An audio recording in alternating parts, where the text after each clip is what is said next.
बर्बाद जमहूरियत करने को बस एक ज्ञानेश काफी है। हर शाख पे ज्ञानेश बैठा हो, अंजाम जमहूरियत क्या होगा।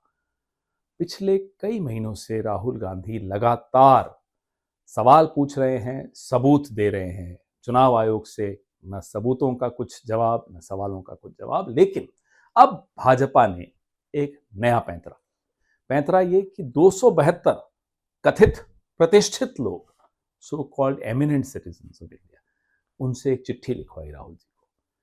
चिट्ठी में कोई जवाब नहीं मिलेंगे आपको उन सवालों के, उन सबूतों के। चिट्ठी में ना कोई तर्क मिलेगा, ना कोई तथ्य मिलेगा।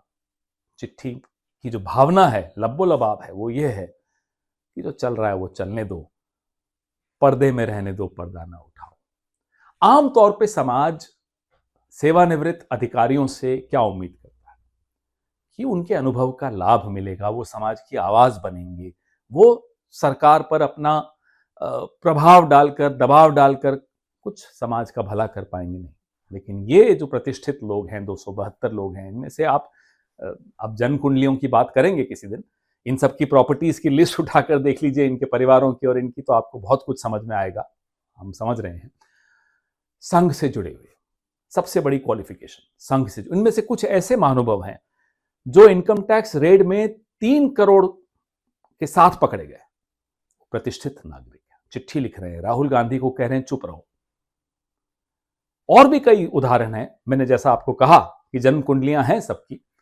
खैर, इनमें से एक हरदीप पुरी साहब, जो कि पेट्रोलियम मिनिस्टर हैं, उनकी धर्मपत्नी प्रतिष्ठित नागरिक है।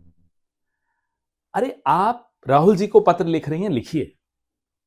उनको चुप करने के लिए आग्रह कर रही हैं, आदेश दे रही हैं, करिए। घर पे भी बोल देते साहब, पेट्रोल की कीमतें कम करिए, अमेरिका के सामने मत झुकिए, दबिए, कह देनी चाहिए। और इन प्रतिष्ठित नागरिकों में जरा सी भी प्रतिष्ठा होती तो ये गृह मंत्री से सवाल पूछते कि लाल किले में विस्फोट कैसे हुआ, फरीदाबाद में विस्फोटक कैसे पहुंचे, और जो विस्फोटक श्रीनगर के थाने में रखे थे वो अपने आप कैसे फट गए। पहलगाम पे सवाल पूछते, प्रधानमंत्री से सवाल पूछते कि किसानों की आय कब दुगनी होगी। पर्यावरण मंत्री, पता नहीं इन प्रतिष्ठित नागरिकों को उनका नाम भी मालूम है या नहीं, लेकिन पर्यावरण मंत्री से पूछते कि दिल्ली की हवा में ये जहर क्यों घोला हुआ है। पूछते प्रधानमंत्री से पेपर लीक कब बंद होंगे, डोनाल्ड ट्रंप को कब जवाब देंगे, किसानों की आय कब दुगनी होगी। ये सब सवाल प्रतिष्ठित नागरिक अगर पूछते तो उनकी प्रतिष्ठा का उदाहरण हम सबको मिलता। खैर, ये 272 हैं। इस देश के 5 करोड़ से ऊपर लोगों ने हस्ताक्षर करके वोट चोरी के खिलाफ अपना मत व्यक्त किया है।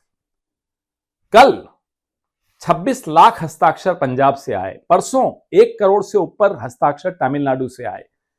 ये देश की आवाज है और देश सवाल पूछ रहा है, जवाब चुनाव आयोग को देने हैं, ये प्रतिष्ठित नागरिकों को नहीं देने। वैसे ये झुंड बनाकर आना और गला घोंटने की कोशिश करना लोकतंत्र की, करिए आप, इससे कुछ फर्क नहीं पड़ने वाला। अब ये आवाज देश के कोने कोने में गूंज रही है, हर गली हर मोहल्ले में वोट चोरी का नारा गूंज रहा है। इसलिए अब एक ही बात हो सकती है, या तो चुनाव आयोग की सफाई होगी, या माफ कीजिएगा भाजपा और उसके तमाम प्रतिष्ठित लोगों का सफाया होगा। इससे आगे अब लोकतंत्र और कुछ नहीं बर्दाश्त कर सकता। लोकतंत्र को चाहिए सूरज की रोशनी। पर्दों के पीछे लोकतंत्र नहीं जीवित रहता, अंधेरे में लोकतंत्र मर जाता है। हमसे ज्यादा ये प्रतिष्ठित नागरिक समझते होंगे इस बात को। ये उम्मीद थी, लेकिन वो उम्मीद गलत थी।